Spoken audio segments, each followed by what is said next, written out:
Bonjour à tous et bienvenue dans cette nouvelle vidéo. Aujourd'hui, je vais vous expliquer comment je dessine les patrons de mes couteaux. Donc pour faire tous les couteaux qui sont là. Allez, c'est parti. Première étape, il faut que je sache déjà les proportions de base. Donc là, on va dire que j'ai une plaquette de bois pour faire mon manche qui fait 11 cm. Donc j'ai fait un rectangle qui représente la plaquette de bois.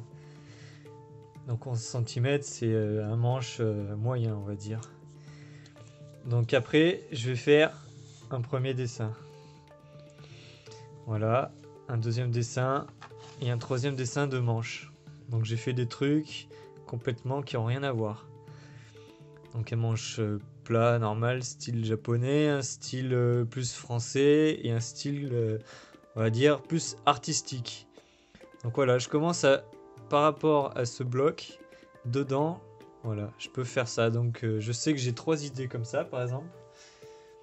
Après, il va falloir que je fasse le dessin de la lame. Alors comment je vais faire? Voilà. Je vous mets à l'écran plusieurs images de lame. Voilà. Donc on peut voir les différentes formes. Ça vous donnera des idées. Donc là, je les ai numérotées. 1, 2, 3. Pareil pour les manches.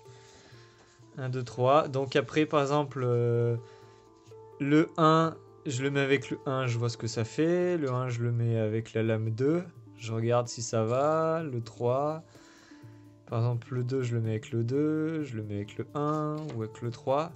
Et comme ça, déjà, ça me donne une idée du résultat final sans avoir à redessiner le couteau à chaque fois. Donc voilà. Pour les proportions, je conseille, après c'est vraiment personnel, mais je conseille d'avoir un bon point d'équilibre. Sur un couteau, c'est important. Donc pour le manche, je conseille 11 cm de longueur et pour la lame, entre 14 et 15 cm. Pourquoi la lame doit être plus grande que le manche? Parce que au niveau du manche, il va y avoir les plaquettes en bois, en micarta ou en n'importe quel autre matériau, donc ça va être plus lourd. Donc il faut que ça soit plus court de ce côté du manche et plus long du côté de la lame. Voilà, pour avoir un point d'équilibre à peu près juste au-dessus du manche, au début de la lame, on va dire. Après, c'est à vous de juger, d'essayer, parce qu'après, tout va dépendre de l'émouture, de l'épaisseur de la lame, l'épaisseur des plaquettes. Voilà, mais c'est une direction. Voilà.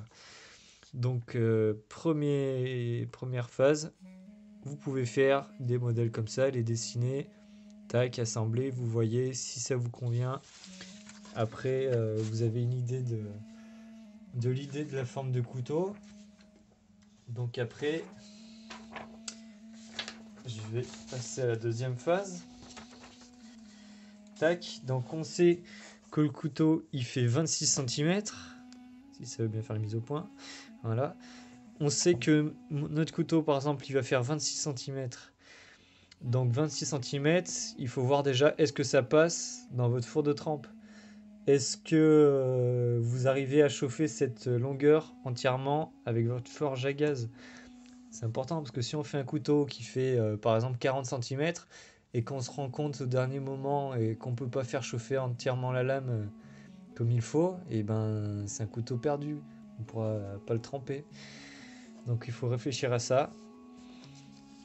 Donc 25 cm. Donc là, tac, 11 cm 5 de manche et 14,5 de tranchant.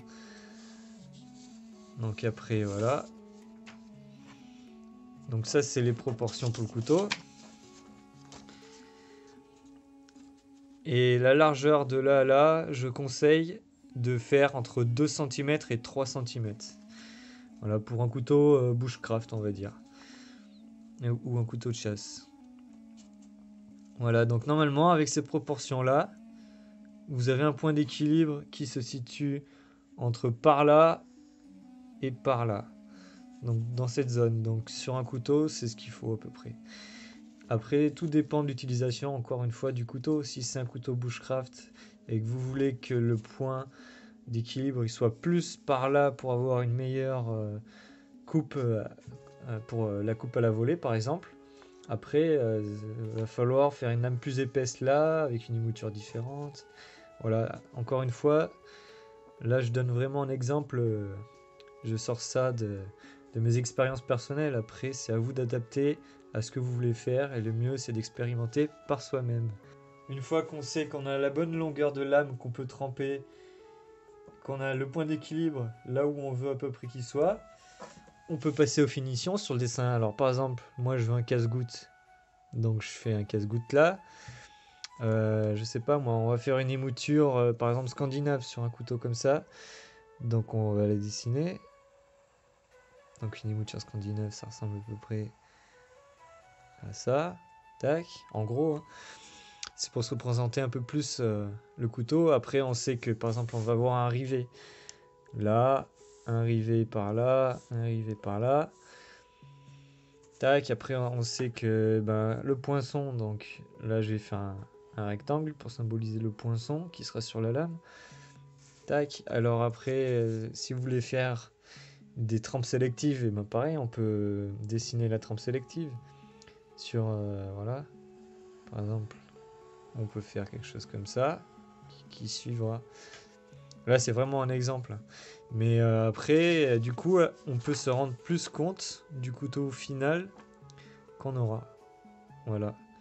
Donc c'est une méthode, voilà, que vous pouvez utiliser. Moi, je suis autodidacte, je le rappelle.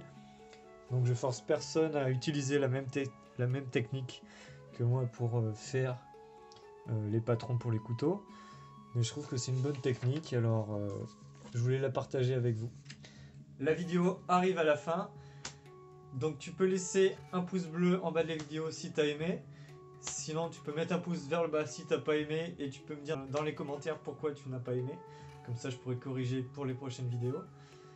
Tu peux également t'abonner à ma chaîne. Tu peux cliquer sur la cloche des notifications, comme ça tu recevras toutes mes prochaines vidéos. Et voilà. Et moi je te dis à la prochaine pour une nouvelle vidéo. Salut!